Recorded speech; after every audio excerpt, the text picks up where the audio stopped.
Alright basketball fans, the second round of the NBA playoffs is officially underway. And if Game 1 of the Eastern Conference semifinals between the New York Knicks and the Boston Celtics is any indication, we are in for some thrilling basketball. In a stunning turn of events, the underdog Knicks marched into TD Garden and pulled off a remarkable comeback victory in overtime, immediately stealing home court advantage in the series. The New York Knicks defeated the heavily favored Boston Celtics 108-105 in overtime on Monday night in Game 1 of their Eastern Conference semifinal series.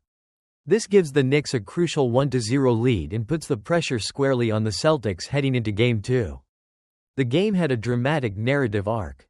Early on, it looked like the Celtics were well on their way to a comfortable victory.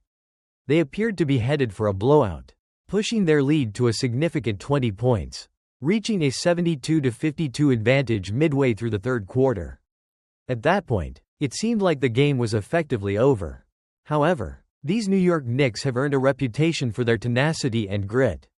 Described as the team that never quits, the Knicks stormed back from that large second-half deficit.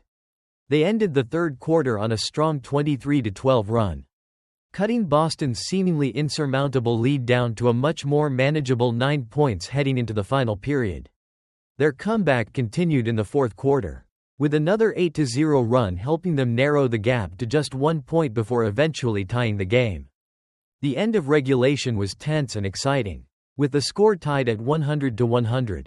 Both teams had opportunities to win the game before overtime. Celtics star Jason Tatum missed a potential game-winning step-back three-pointer, and Knicks star Jalen Brunson missed a potential game-winning layup in the waning seconds.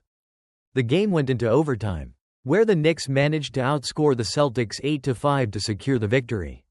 The dramatic finish in overtime included a pivotal defensive play by Knicks wing Mikal Bridges, who ripped the ball away from Celtics counterpart Jaylen Brown in the final seconds, preventing Brown from getting off a potential game-tying three-point attempt. The Knicks' comeback was fueled by heroic performances from their stars.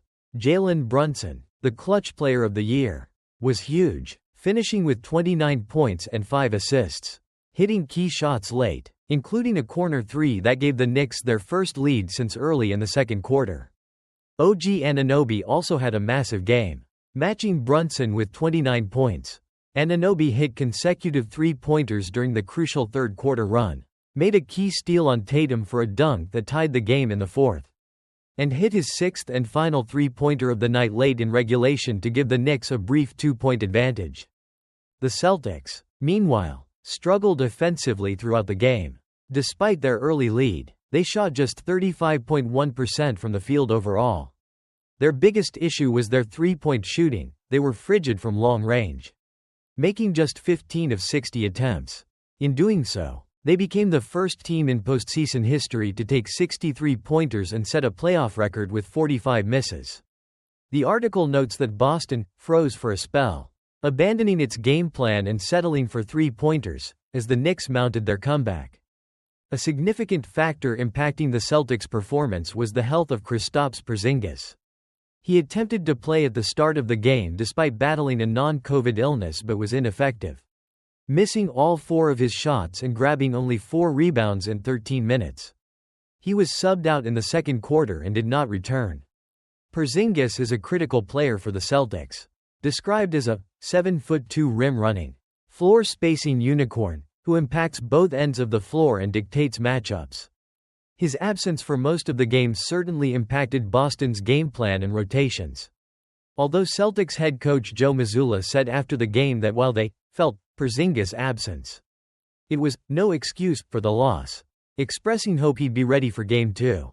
On a brighter note for the Celtics, Jrue Holiday returned to the lineup after missing the final 3 games of their previous series due to a hamstring strain.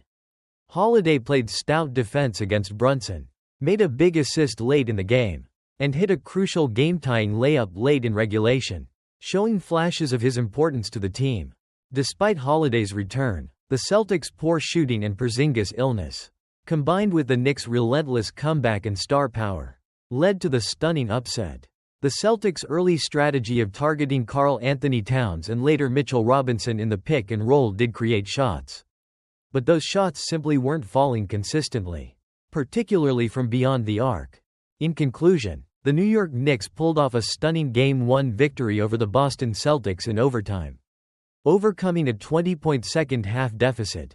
The win was fueled by incredible performances from Jalen Brunson and OG Anunoby and aided by the Celtics' historically poor three-point shooting and the absence of Kristaps Porzingis for most of the game due to illness. The Knicks stole home court advantage in a dramatic finish, setting the stage for a potentially compelling series as they look to build on this momentum and the Celtics look to respond in Game 2. In a stunning turn of events to kick off their Eastern Conference semifinals series, the New York Knicks pulled off an incredible comeback to steal Game 1 from the Boston Celtics in overtime. The Knicks defeated the heavily favored Celtics 108-105 on Monday night at TD Garden in Boston. What makes the victory particularly remarkable is that New York overcame a significant deficit. Storming back from as large as a 20-point hole in the second half, they trailed 72-52 midway through the third quarter. The game went down to the wire in regulation, tied at 100, after both Jason Tatum and Jalen Brunson missed potential game-winning shots in the final seconds. But the Knicks ultimately outscored the Celtics 8-5 in overtime to secure the crucial road win and steal home court advantage. Key performances fueled the Knicks' comeback. OG Anunoby had a standout night, scoring 29 points, including hitting crucial three-pointers during their third-quarter run and a tying dunk in the fourth. Jalen Brunson also finished with 29 points and made key plays, hitting consecutive three-pointers late in the fourth quarter to give New York their first lead in a long time. The victory was sealed in the final seconds of overtime when Knicks wing Mikal Bridges ripped the ball away from Celtics counterpart Jaylen Brown, preventing a potential game-tying three-pointer. For the Celtics, it was a frustrating night marked by poor shooting, particularly from beyond the arc. Boston shot just 35.1% overall and a dismal 15 of 60 from three-point range, setting a playoff record with 45 misses and becoming the first team in postseason history to take 60 threes. They also struggled with foul trouble early, targeting Karl Anthony Towns repeatedly in the pick and roll. The Celtics also dealt with Kristaps Porzingis being sidelined for most of the game due to illness after struggling in his limited minutes. Despite Jason Tatum's solid stat line and Jrue Holiday's strong defensive return and late-game contributions, the Celtics couldn't hold onto their large lead.